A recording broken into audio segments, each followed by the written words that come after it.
Polisi ini pun salah tangkap pelaku, guys. Mereka pun mengira pria ini adalah orang biasa. Ternyata pria ini telah menawan seluruh keluarga polisi itu, dan dia pun mengancam balik. Polisi ini pun langsung ciut nyalinya karena keluarga mereka sedang dalam bahaya. Pria ini pun mengatakan, kalian bebaskan aku, maka aku akan membebaskan seluruh keluarga kalian. Sehingga polisi ini pun tidak bisa lagi berpikir panjang, guys. Walaupun mereka seram-seram, tapi demi keluarga mereka pun ketakutan.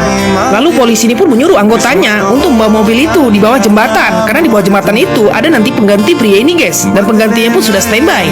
Dia pun langsung dilepaskan borgolnya, dan dia pun sangat senang, guys. Penggantinya pun langsung masuk ke dalam mobil. Sebelum mobil itu pergi, pria ini pun menahan kacanya. Dia pun penasaran dan menanyakan kepada polisi itu siapa orang yang telah menggagalkan rencananya. Polisi ini pun langsung menjawab bahwasannya dia adalah seorang pemilik supermarket mini. Sehingga pria ini pun kebingungan siapakah orang itu, guys.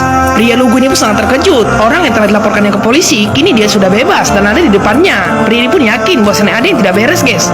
Lalu dia pun mendatanginya. Ternyata dua pria ini dulunya adalah seorang sahabat, guys. Tapi pria yang jahat ini berhasil menghabisi ayah sendiri karena dia selalu dibanding-bandingkan. Dia pun marah sama pria itu karena mengurusi urusannya. Lalu dia pun mengancam bahwasannya dia akan menghabisi seorang anak-anak. Pria ini pun ingin menyelamatkan anak itu, guys. Tapi anak ini akan dihabisi dengan dijatuhkan sebuah bangunan agar polisi mengira bahwasannya itu adalah kecelakaan. Itu adalah strateginya, guys. Lalu pria ini pun melihat bangunan itu sangat besar. Dia pun diancam balik sama pria ini, guys, karena telah berani mengganggu urusannya, karena dia adalah orang yang paling cerdik. Lalu dia pun mengatakan, ini coklat yang dulu diberikan ayahku kepadamu. Dia pun segera pergi, guys, dan meninggalkan pria itu. Tapi pria lugu itu pun mengatakan, apakah kamu tidak tahu bahwasannya kita dulu adalah bersaing dan aku lebih pintar darimu? Pria lugu itu pun mengancam bahwasannya dia telah menawan istri pria ini, guys, sehingga dia pun sangat terkejut mendengarnya.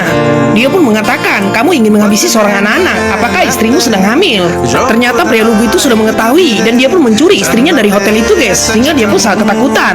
Dia pun berjanji sama istrinya yang sedang hamil akan kembali lagi. Tapi ternyata pria itu pun telah menculiknya. Dia pun mengancam balik, guys, jika dia tidak melepaskan anak itu, maka dia akan menghabisi istrinya. Apakah anak ini bisa diselamatkan, guys? Ikuti part selanjutnya ya.